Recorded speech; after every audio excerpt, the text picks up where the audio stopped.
Soul Butter, a tiny talk about big things.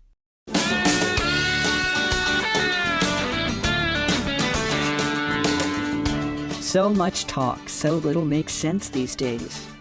What do you do when something much wiser than the mind you use to get through a day starts talking to you? A voice beyond what's familiar. And how can you make it work for you beyond the spin in this world? Start listening today. Join Susan Gabriel from the inside out with special guests, songs, students, and stories as we introduce Soul Butter, a tiny talk about big things. Light notes from the Suze Muse. Good morning. My name is Matt Post. I'm a 12th grader, the student member of the board for Montgomery County. And I believe that as students, we need to make a few things clear. To start, we will not sit in classrooms with harsh teachers. This child's too young. We refuse to learn in fear. We reject turning our schools into prisons. Such a keen mind. We will accept nothing less than comprehensive gun control. And if it's what it takes, we will shame our national policymakers into protecting us. It's time to save your own child. Churches, movie theaters, on the streets, and the communities of color which are disproportionately devastated by the sickness of gun violence. Stop your lies. Hi, everybody. I'm Susan Gabriel, the Suze Muse. Welcome to Soul Butter. We've opened the show today. That voice that you heard is a guest right here, right now with me. And the video was a music video, Sing for Hope Global Award finalist in 2023. The music is mine. The video is mine. The story belongs to the guest and several thousand students who were reacting to gun violence in a very strong, powerful way. And there's a poignancy to that story that we'll get into. But I'm very excited to have Matt Post with us today. Hi, Matt. Thanks so much for having me. Excited to chat. It's a thrill to have you here. So I played that for people because that's when I first became aware of you in the world. And correct me if I'm wrong, but you were like 18 years old at the time. Is that correct? Yeah. Okay. So 18 years old, and the way he spoke, I was on location in Florida at the time. My first reaction was, he could be president. Now, I say that not to flatter you, but I say that because there is a fabric of a person, and I'm not talking charisma. This is much more visceral, and it's much more comprehensive. It's content, it's presence, and I want to talk a lot about that today because you have such a strong presence, and that's something you can't buy, you can't train. It's in a person, and they're awake and moving around in it, and you certainly are in that container. I was so moved by you, and I wasn't the only one because you started appearing on shows all over the country and nationally. I even saw you with Reverend Barber on one of the programs. So, but since he was 18, he hasn't been resting, ladies and gentlemen. He has been he was a high school student on the school board, if you can imagine, in Maryland, in Montgomery County. He's done more for labor. He became a lawyer. He's done more for teachers and students and immigrants, and the list goes on and on and on. He's now a legal staffer for the Maryland State Education Association. Okay, and that comes out of being a former school board member and gun safety activist. He announced his candidacy, and this brings us current, 7 years later. He is now running for District 14 in the Maryland General Assembly as a state representative. So congratulations on that move. Thank you. Yeah. It's in some ways such a natural accumulation of my work and activism and belief in the power of government to deliver for people. So it's an exciting thing to jump into. And it's a rather unusual thing in the paradigm of today's realm. that someone like you would come along so young and be so aware and so engaged and so active. How do you think that happened? Tell me a little bit about that from those 7 years that I just gave a little sprinkle of a highlight to. Can you take us into your story? Yeah, well, one of my first memories was walking with my mom down our street, collecting petitions to build a speed bump on our road in Olney, Maryland. And I remember just looking at my mom, being in awe of this very simple idea that I was seeing for the first time. This idea that if you want to change something, you can bring enough people together to get it done. That is the basic premise of democracy of this country. And I knew that I wanted to spend my life channeling that for positive change, not just on my street, not just in my town, but in the whole country. How did it begin for you? How did you get from there to speaking to thousands of students across America in the March for Our Lives program and then getting people out to vote? He was very key in that. Yeah, I just always remember being involved in civic life in my community.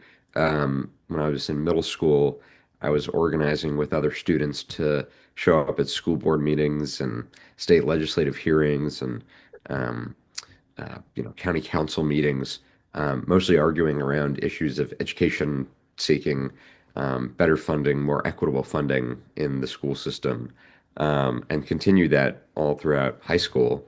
And when the opportunity came up, decided to run and for the school board and sit on the other side of the dais to fight for these issues.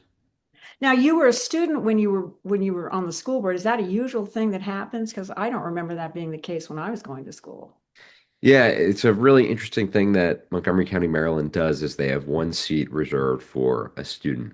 And the student runs, you are voted on by all secondary students in the school system. So in my case, I was elected with 43,000 votes, which is funny because if I am lucky enough to get elected to the state house, I will get elected with way fewer votes than that.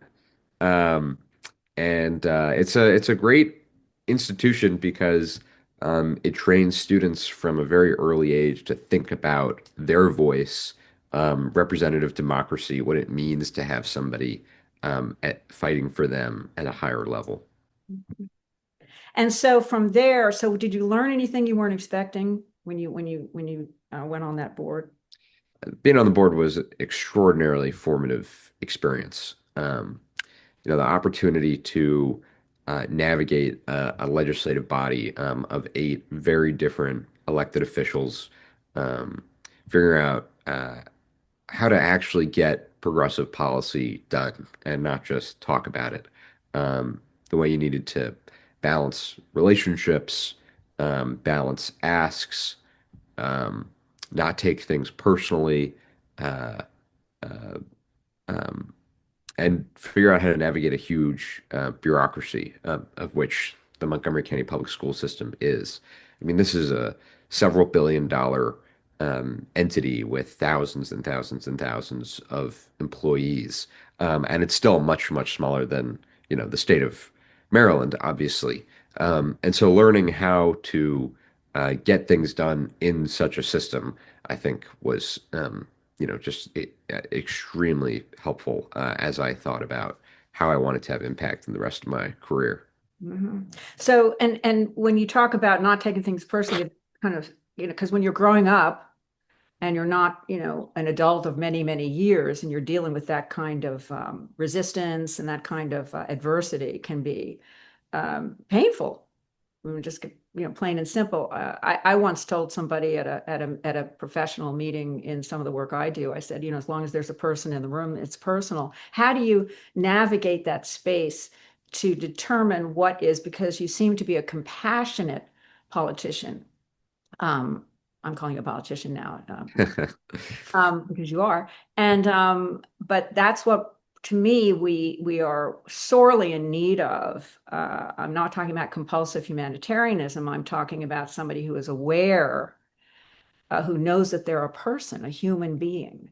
How did you navigate that when you first came across that kind of adversity? Did you have to practice that? How did you deal with it? It's very unnatural.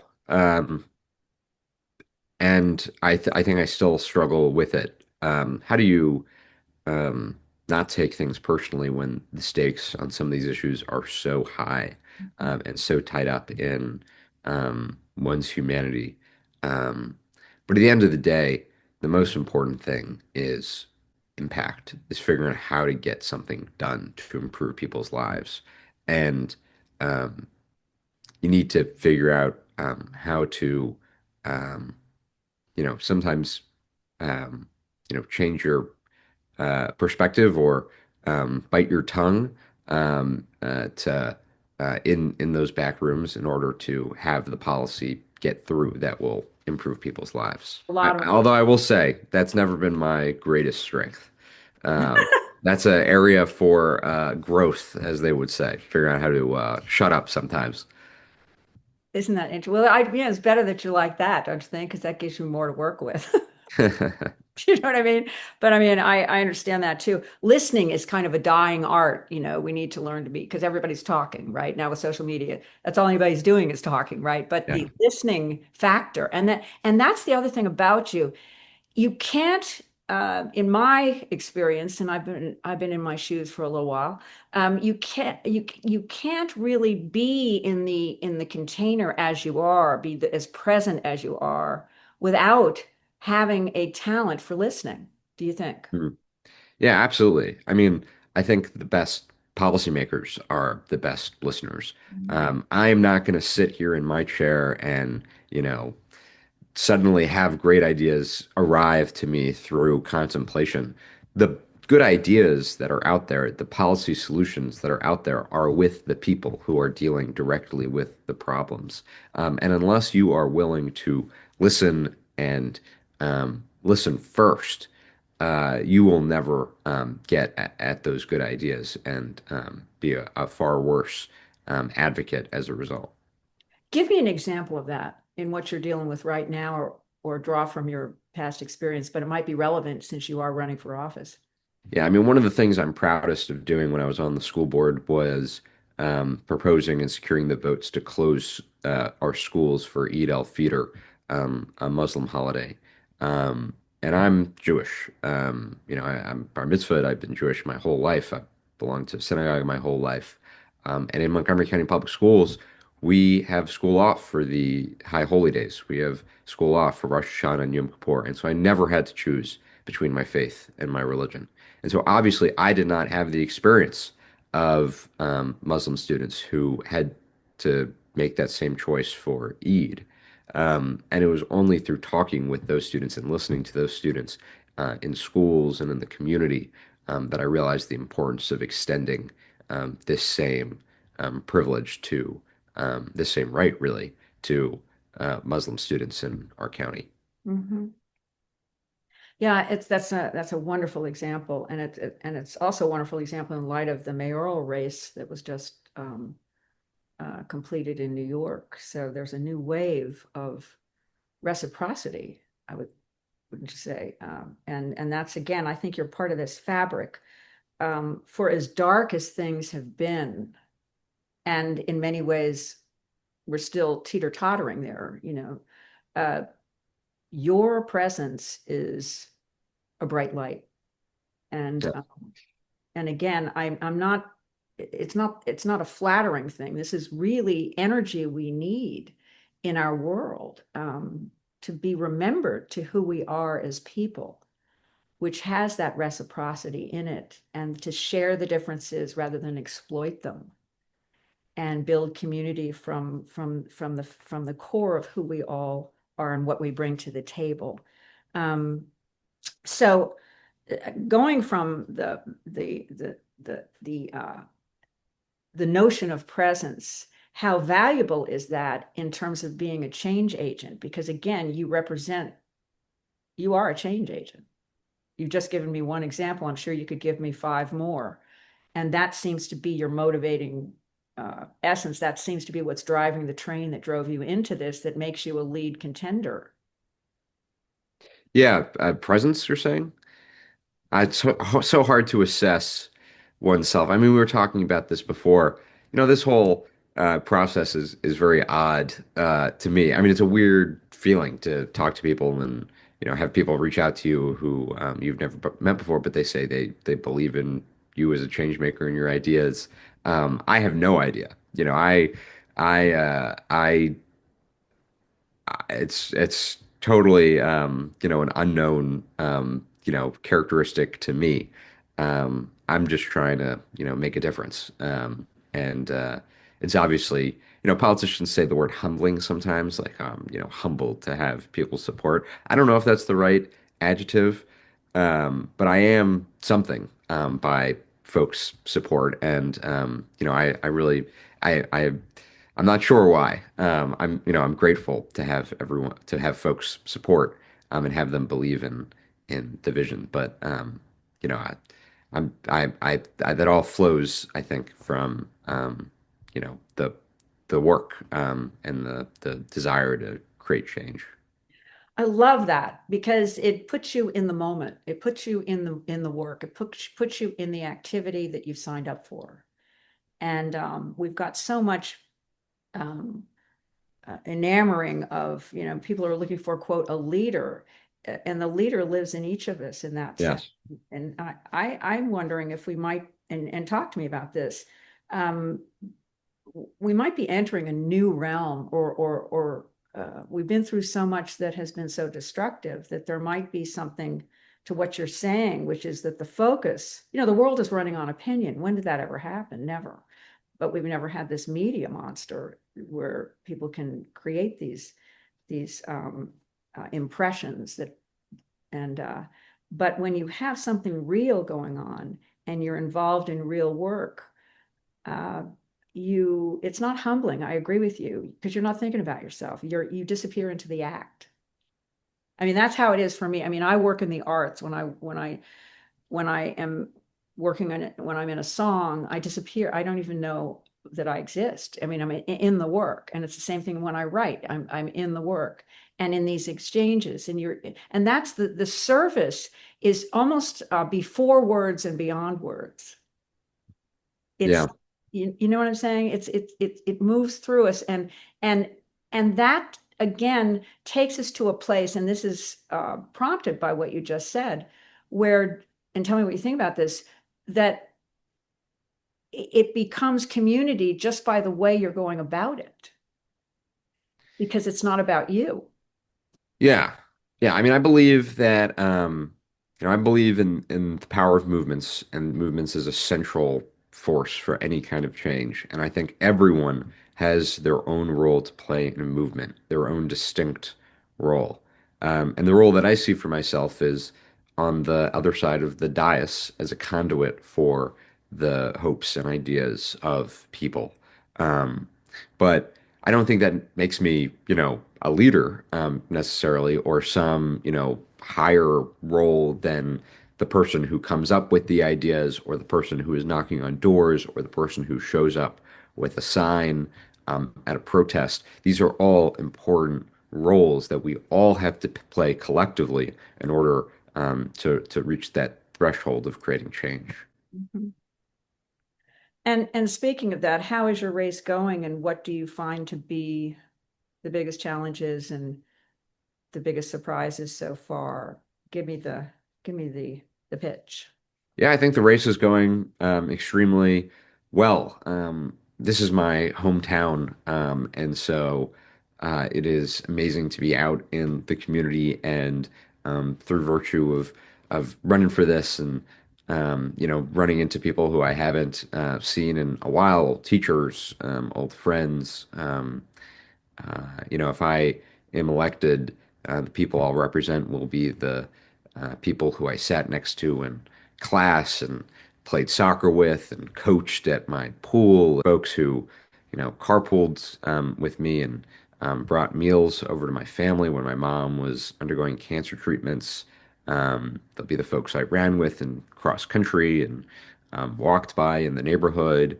and met with at the Panera. And so I love being out in the community and talking to people in this, totally new context, this new excuse to knock on folks' doors and hear from them. So I'm having a great time. Um, in terms of the biggest surprises, I think maybe the biggest surprise is given how toxic the national political climate and culture and discourse is, the level of civility and open-mindedness in this community on the ground, I would say is pleasantly surprising. I mean, of course, I run into people who disagree with, all of my politics, some of my politics, a tiny bit of my politics all the time. But the conversations are nothing but respectful and interesting and helpful. Mhm. Do you think you have something for everybody? Yes. Yeah. Yeah. 100%. I think I have something for everybody, and I have something that will piss everybody off. And I think that means you're doing something right. Yeah, yeah, that's a good thing to remember, right? Um, very good. And in the light of that, one of the things that you do quite well, in my opinion, in terms of reaching more than the narrow audience, is the way you communicate. And I'm going to use the No Kings uh, Day as an example. You did a spot that I saw. Can you talk to me about how you approached that? Because I knew a lot of people that didn't want to go, or they were afraid to go, or that, didn't think it mattered, this type of thing. Um, I was very impressed with the direct, present, clear approach that you had to encourage engagement. Yeah, I think that that video came out of just lots of conversations I've had over the last year with other young people who ask, you know, it, I would go to a protest, but I just don't think it really matters. I don't think that it makes any difference. Um, and I think protesting is extremely important. I mean, it is one mechanism we have to confront power and show power, our dissent. And so, you know, there's been a weekly protest in my town this month, and they've shown up, throughout the beginning of this administration, and through lots of conversations with folks there talking about the meaning of continuing to show up. Um, not just as a message to the administration, but as a message to the people driving by, both the people who are targeted by this administration and are looking around wondering if the whole country is against them, showing them that that is not true, that the people are with them, but also all the federal workers in our area who, can either go along with what is happening or speak up and try to prevent this full implementation of authoritarianism, which cannot implement itself. Um, both of those groups who you're sending a message to by showing up on that corner every week, that matters and means something. And so I wanted to get that message out to, my fellow Gen Zers, and say it is important that you show up, and it does make a difference. Mhm. Yeah, and it certainly did, didn't it? Yeah, yes, of course. It was incredible to see how many folks showed up, and I think the reality is, as this can either be heartening or disheartening. We just have to keep showing up. We cannot stop. We cannot waver. We have a long ways here. We have at least, 3 more years to go. Um, but we can't afford to slow down now. From a local to a national perspective, take me through where you see uh, the work that you need to be doing, and where you see the palette of the national experience landing as you're in the midst of that locally. How do you see things happening going forward? Yeah, I think that states need to step up. um, one, to tap every ounce of state power we have to fight back against this administration and stand up to, its attempts to implement authoritarianism. And I also think that states, particularly democratic states, need to lay out an alternative, which we have not done. You know, we need to govern in a way where in 3 years, whoever is our standard bearer can say, we want to make the country like Maryland, or any, given state, somewhere where we have delivered the best public schools in the country and the cheapest housing, and the lowest cost of living and the strongest protections for workers and the fairest economy and the best public transit. This is what we need to deliver on, to show the American people there is a different way. There's an expression in the labor movement that workers will organize if they think they can win. And I think the same goes for a politics of inclusivity and solidarity and collectivism. People will subscribe to that and pull the lever for that and vote for that if they think it's going to deliver something for them, if it's going to make their life better. But the reality is, if people don't think that, or if you promise, if subscribe to that politics, you get their vote and then you fail to do that, as we have done as Democrats. It's no surprise to me that people will then turn to others who say, if you want yours, it's got to come at the expense of the immigrant. It's got to come at the expense of your neighbor who's less well off than you, or speaks a different language than you, or comes from a different place than you. And they try that. And we're seeing that that doesn't actually deliver anything for you either. But we still need to build and present, an alternative that actually delivers that better life. What is the biggest challenge in terms of, the weaponry of big money obviously has unleashed just a remarkable monster, right? So how does that turn? How can you deal with that? How do you see you dealing with that directly? And what's your perception about what that's all about? I mean, you're a law, you went to Yale, right? You went to a law school. Yeah. And you chose to be a lawyer, I assume, because you knew that that was a skill that could be very useful. You needed it. Right. But to be able to navigate, there just seems to be so much litigation going on, but to be able to navigate that space, how do you intend to deal with what is imposing its footprint on crushing a lot of the elements that you are putting forward? Yeah, it's a huge problem. In my race, I am not taking any money from corporations or corporate PACs. When you hear people running for Congress say they're not taking money from corporate PACs, they won't say they're not taking money directly from corporations because it's not legal at the federal level to take money directly from corporations, but it is in Maryland. And at the end of the day, I believe that most people who are taking these checks, it is not influencing their ultimate decision on votes. But I don't want any constituent in this district or in Maryland who is debating reaching out to me to question, if I reach out, will my voice actually be heard? Because I don't have the deep pocketbooks. I don't have the money. I want them to know that I work for them first and foremost. So I'm leaving a lot of money, on the table by making this pledge, which is not just for this election cycle, but for the rest of my career, however long it lasts, in office where I have to raise money. Mm-hmm. And so, yeah, it's a tremendous influence, and I think it's exactly why we are where we are. Is people just don't believe that government works for them anymore. They believe it works for the well-connected and the wealthy and the powerful. Um, Part of the reason I went to law school and became a lawyer is,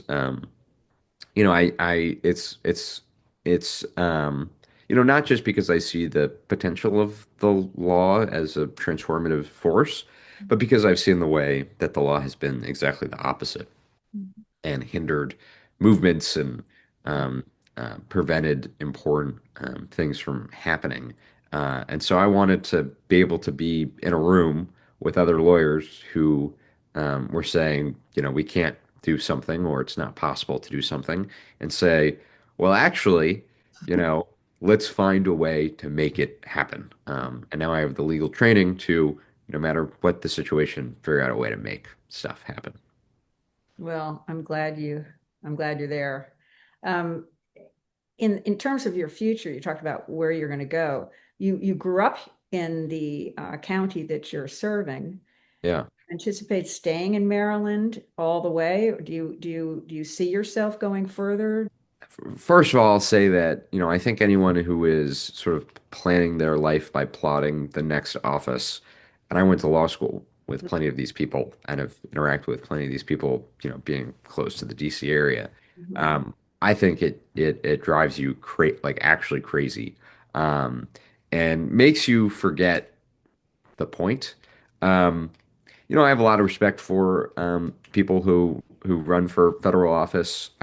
Especially now, it's critical that we peel back power and stop this administration. Um, and so the people who are running to flip seats, critically important. But I also think that the impact that somebody will have in the Maryland State Legislature is actually, maybe 100 times the impact of being a member of Congress in the minority. And so I am really excited about the work and the potential impact that I could have in the Maryland State House.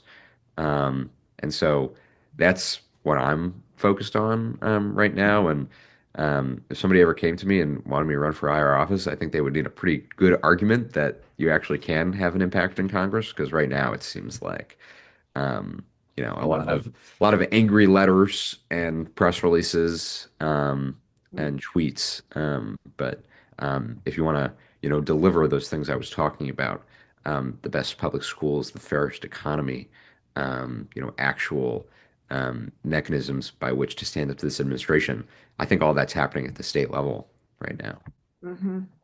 And you've really learned by actual experience how all of these things work. You're inside the tapestry, so you really you're not having an at you relationship with these things. It's from the inside out. It's organic.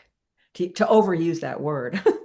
Yeah, yeah. I mean, I think that serving on the school board was helpful for seeing, both serving on the school board and then working for March for Our Lives for a number of years, where our primary, target of change was the federal level, was the Congress.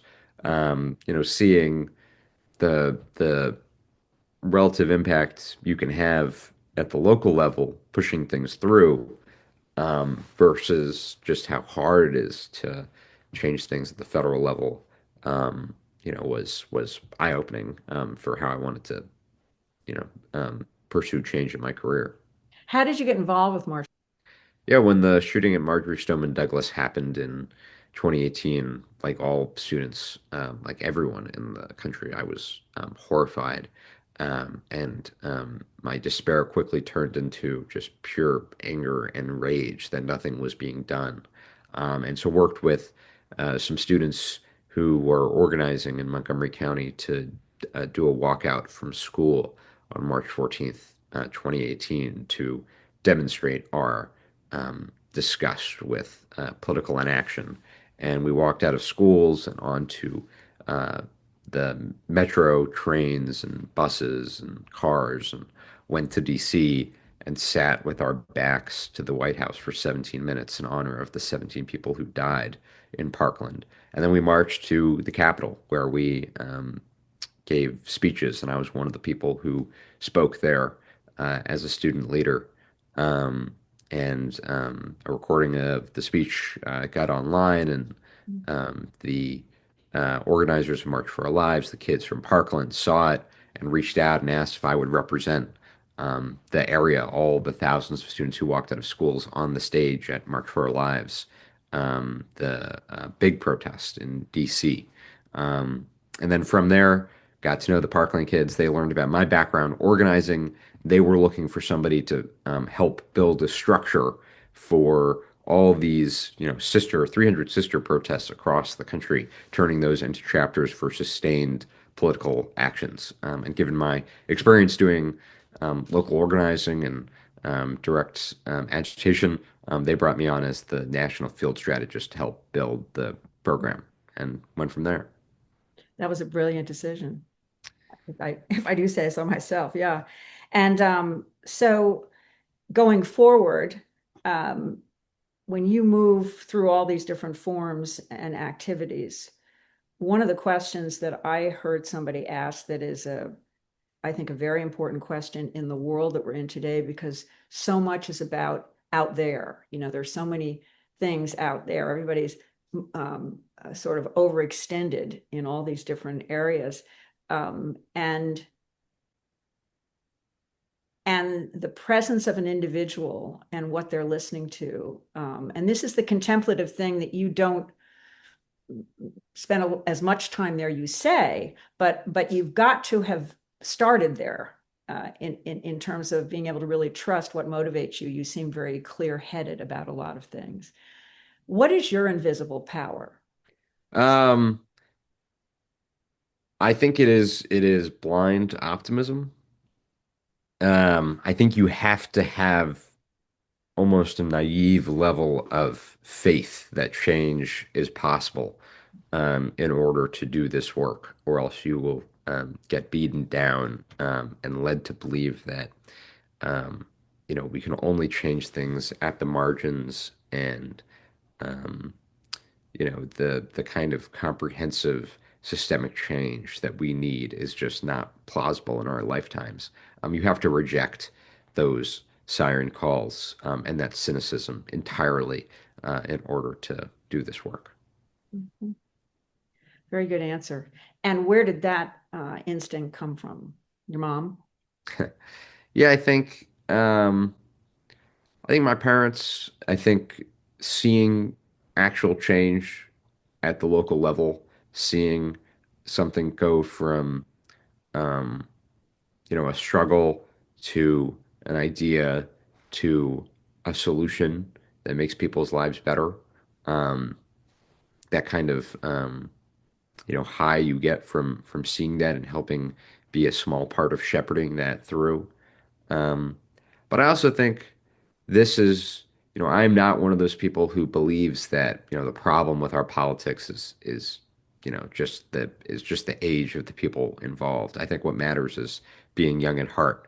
But I do think that the reason why young people have played a central role in every movement in American history, including this country's founding, is an ability to, a natural ability to not see that things have to be the way that they are just because that's the way they have always been. I think for young people, that is a natural instinct. I think for everyone else, it is something you can choose to do and choose to see. But I think all those things brought together lead me to believe so strongly in what is, the last law of Martin Luther King's rules for nonviolent organizing, which is the universe is on the side of justice. That this is a um, state of the world and of humans that oppression is not sustainable. It is freedom and liberation that are the natural state of people, and we all have to work together to um, bring that state about. Well, I'm glad that you want to do the work. And I was going to ask you, one of the things that Martin Luther King said that struck me is that one of the things he said was we live in a glorious time. We have an opportunity to inject what he called a new dimension of love into our civilization. And that is on the ocean floor of my listening. And you certainly mirror that. It's the body politic is a mirror, of who we are. And one of the things that you represent to me in terms of your whole voice in the world is the true fabric of the best of America. Mm. And and that's what the bright light is that you bring to the table. and we're glad to have you here on Soul Butter. I want to ask you one last question.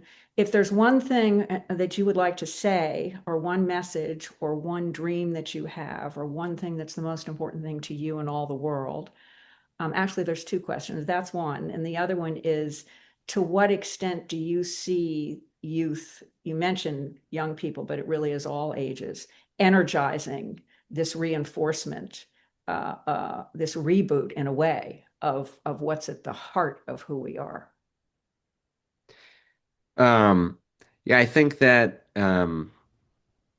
we are seeing across the whole country people wake up and realize that change is not going to happen by itself. It is going to take everyone, everyone, everyone listening to this to do more than they are already doing to get us out of these dark, dark times. And I am heartened to see the beginning of that, of people beginning to make those moves. Well, we'll leave it there. I want to thank Matt Post. Thank you so much for joining us today. Yeah, thanks for a great conversation. And hopefully we'll do it again. Will you come back and see us? Yeah, absolutely. Okay. And I am your host, Susan Gabriel. This is Soul Butter. And I just want to say that this is a wonderful way to celebrate the bright lights that are there in the darkest night. And we are going through a time, and this is the beginning, to me, of a renaissance in a way. And it's just a pleasure to have you here. So leaving with that, we'll see you on the next one. You can catch Soul Butter on YouTube. You can also catch it on Apple Podcast, wherever you get yours. And a new home for the Suze Muse. Find it at This World Is Round, Estrin and Gabriel at the Suze Muse on Substack. See you soon. Let's make one last thing clear. Their right to own an assault rifle does not outweigh our right to live. Please, Lord. The adults have failed us. This is in our hands now. And if any elected official gets in our way, we will vote them out and replace them ourselves. Enough is enough. Enough is enough.